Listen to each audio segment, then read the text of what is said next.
belonged to Q and A, to questions, and to foursomes and fractions. It belonged to the Queen, to Quakers, to quintets. Within its compound in the dictionary dwelt the quill pig, and quince beetle, and quetzal, and quail. Quailing was part of Q's quiddity. The Q quaked and quivered, it quarreled and quashed.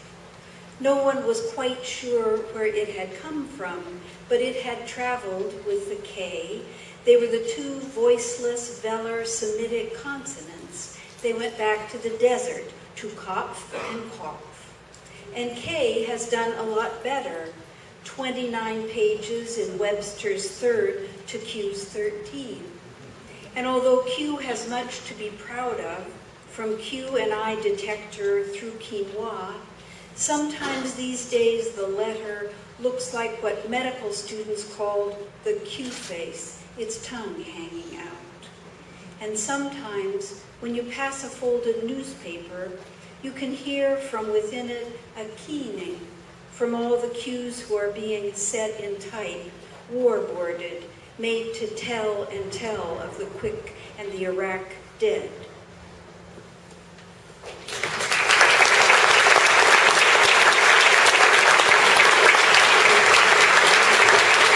And it's a pleasure to welcome our next reader, Gregory Pardlo.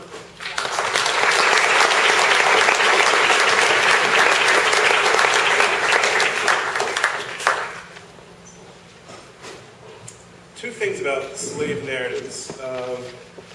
They very often have the subtitle written by him or herself, and they always begin with the same three words, I was born. Written by himself. I was born in minutes in a roadside kitchen, a skillet whispering my name. I was born to rainwater and lie. I was born across the river where I was borrowed with clothespins, a harrow tooth, broadside sewn in my shoes.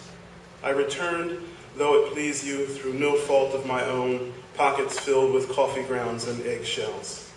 I was born still and superstitious. I bore an unexpected burden. I gave birth, I gave blessing, I gave rise to suspicion. I was born abandoned outdoors in the heat-shaped air drifting like spirits in old windows.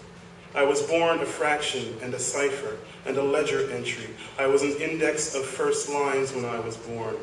I was born waist-deep, stubborn in the water, crying, ain't I a woman and a brother? I was born to this hall of mirrors, this horror movie. I was born with a prologue of references, pursued by mosquitoes and thieves. I was born passing off the problem of the 20th century. I was born. I read minds before I could read fishes and loaves. I walked to pieces away alone before I was born.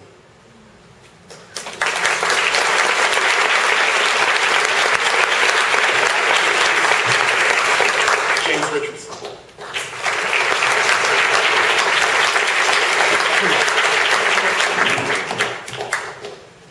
This is called Vectors 2.3, Aphorisms and 10-second Essays.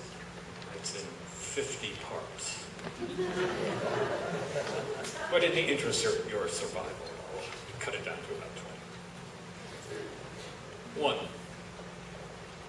The odds against today were insurmountable. Until it happened. 4. Spontaneity takes a few rehearsals. 5. There are two kinds of people in the world, and who is not both of them? 7. Slug, fungus. Part of your body has fallen out. Snake, rat. Part of it might try to get back in. 8. Loving yourself is about as likely as tickling yourself. 10. No one's so entertaining as the one who thinks you are. 12. Build bottom up, clean top down. 22. Nothing dirtier than old soap.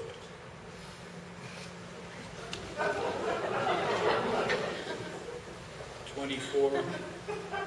Snakes cannot back up.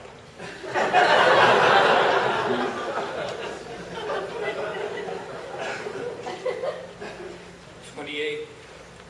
Don't trust the revolutionist with your freedom. He's an authoritarian who just happens to be out of power. 30. Knowing how to be pleased with what's there is the great secret of happy living, sensitive reading, and bad writing. 31. The ascetic's last pleasure is blaming you for all he has foregone. 34. Do unto others, and an eye for an eye, have the same payment plan.